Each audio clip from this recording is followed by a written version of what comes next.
अस्सलामुअलैकुम दोस्तों, उम्मीद कयूं था सब खैर खैरियत सां हूंदा। वीडियो ॾिसण खां पहिरियां सिंधी प्रोडक्शन यूट्यूब चैनल के सब्सक्राइब ज़रूर कंदा। हलूं था पंहिंजे वीडियो जे तरफ़। दोस्तों अॼु जेको वीडियो आहे हिकु अजीब वीडियो आहे। सिंधी कुझु अहिड़ा फ़नकार आहिनि जिन खे पंहिंजी फ़नकारीअ ते गारियूं ऐं पादर लॻा। नंबर पहिरें ते आहे शमन मिराली।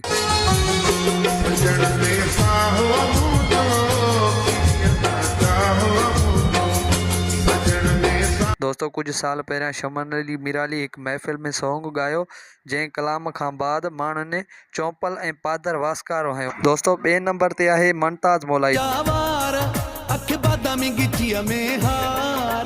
मुमताज़ मौलाई दोस्तों मुमताज़ मौलाई खे माण्हू आख़िर गारियूं छो था ॾियनि? छा उन्ही खे उन्ही जे फ़नकारीअ ते ई गारियूं था मिलनि? हिकु महफ़िल में मुमताज़ मौलाई ही सॉन्ग गायो, उन खां बाद माण्हुनि हिन खे गारियूं था। टे नंबर ते आहे जाम माशूक शर्द। आज़ार वाह यार नेटवर्क जो वॾो आज़ार वाह काल सफ़ा। शर दोस्तों अगर अहिड़ा फ़नकार सिंध में हूंदा त सिंध जो ॿेड़ी न ॿुॾंदो।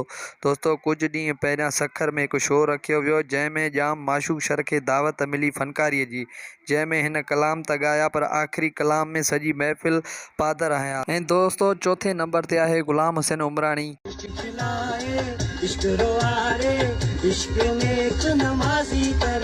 दोस्तों गुलाम हुसैन उमराणी खे यकतारे ऐं चपड़ीअ जो बेताब बादशाह सॾियो वञे थो। कुझु ॾींहं पहिरियां हिन मिसकिन खे दावत मिली महफ़िल जी, पर हिन मिसकिन खे घुराए पादर हयाऊं। दोस्तों वीडियो पसंदि आयो हुजे त असांजे यूट्यूब चैनल खे सब्सक्राइब ज़रूर कंदा।